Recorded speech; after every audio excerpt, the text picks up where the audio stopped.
सुरेंद्र और तार स्त्री सुनीता रामनगर आसी थांती बसवास करी रहिबा पई।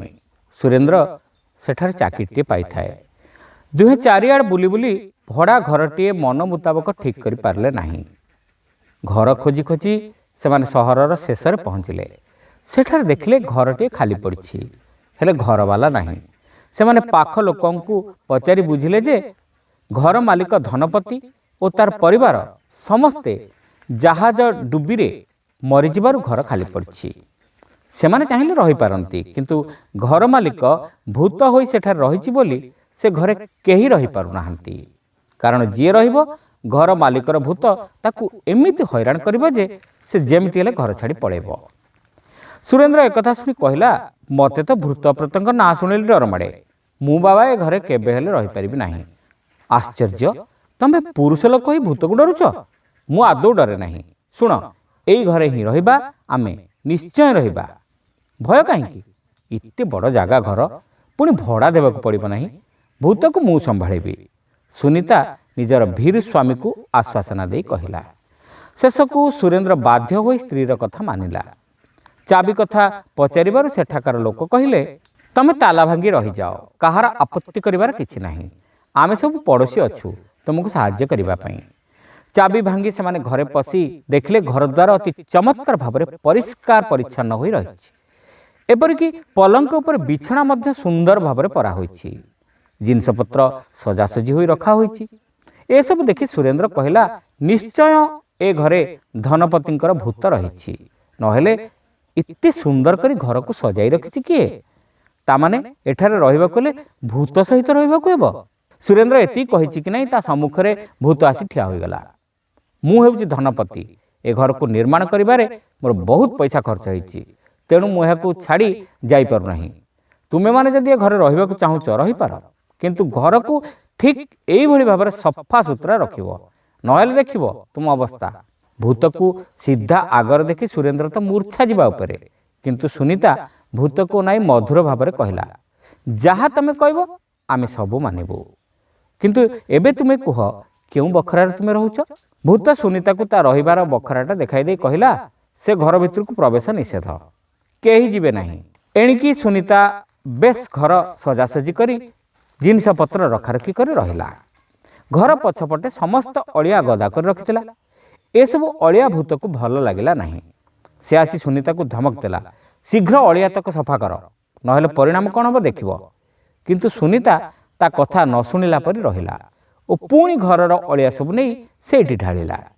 सेथुरु दुर्गंध बाहरी घर जाके बापी गला।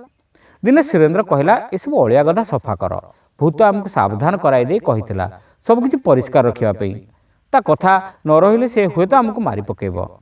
सुनीता जानी जानी कहिला, कौन करिबी, छुआ बेलठारु काम करिवार अभ्यास मोर नाही, एबे धीरे धीरे शिखुछि। एणे अलिया गदा बढ़िबार लागि थाए, दुर्गंध आसुथाए। दिने भूत सुनीतार खट उपर बसी चित्कार करी कहिला, मु आरंभरु कहितिली कि दुर्गंध को मु बर्दाश्त करि पारि नाही। तुम अलिया गदा इत्ते दुर्गंध जे मु सही पारिबि नाही। से अलिया गदारु इत्ते दुर्गंध बाहरुछि जे नाक फाटी जाउछि। तमे ए सब कथा मोर मानु नाह, रुह एबे ठीक कर देउछि। सुनीता टिके भी भय न करी भूत को निज खटरु तळकु पेली देला। कहिला, मु जाने भूत माने मनुष्य को डरांती, हेले सेमानकर मारिबार शक्ति नाही, से कथा भी मु जाने।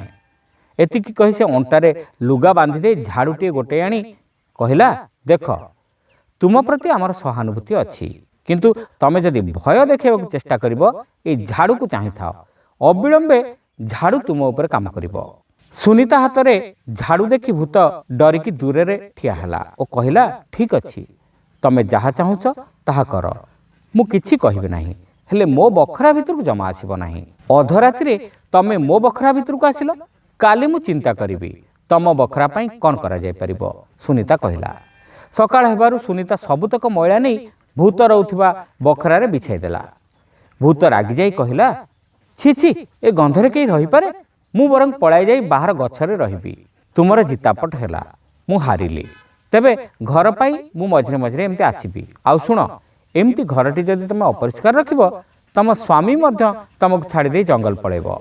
ठीक अछि, सबु शुक्रबार रे तमे आसीबो, तुम पाई मु भल भल खाद्य रखिथिबी, ଖାଇ ଚାଲିଯିବ, ଆଉ କ'ଣ ଦରକାର କହିବ। ସୁନିତା ଭୂତକୁ କଥା ଦେଲା, ଭୂତ ଚାଲିଗଲା। ସୁରେନ୍ଦ୍ର ଫେରିବାରୁ ସୁନିତା ତାକୁ ସବୁ କଥା କହିଲା। ମଇଳା ସବୁରୁ ଦୁର୍ଗନ୍ଧ ବାହାରୁଥିଲା। ସୁରେନ୍ଦ୍ର କହିଲା, ତମେ ଯଦି ଏସବୁ ଶୀଘ୍ର ସଫା ନ କର ତେବେ ଭୂତର କଥା ଅନୁସାରେ ମୁଁ ସତରେ ସତରେ ଜଙ୍ଗଲକୁ ପଳାଇବି। ଆଚ୍ଛା ଆଚ୍ଛା ଠିକ୍ ଅଛି, ମୁଁ ଏବେ ସଫା କରିଦେଉଛି, କିନ୍ତୁ ଶୁକ୍ରବାର ପୁଣି ଘର ସାରା ମଇଳା ପକାଇବି, କାରଣ ସେଦିନ ସେ ଆସିବ। ସଫା ଘର ଦେଖିଲେ ପୁଣି ରହିବାକୁ ମନ କରିବ। ତାକୁ ମୁଁ ଖାଇବାକୁ ଦେବି।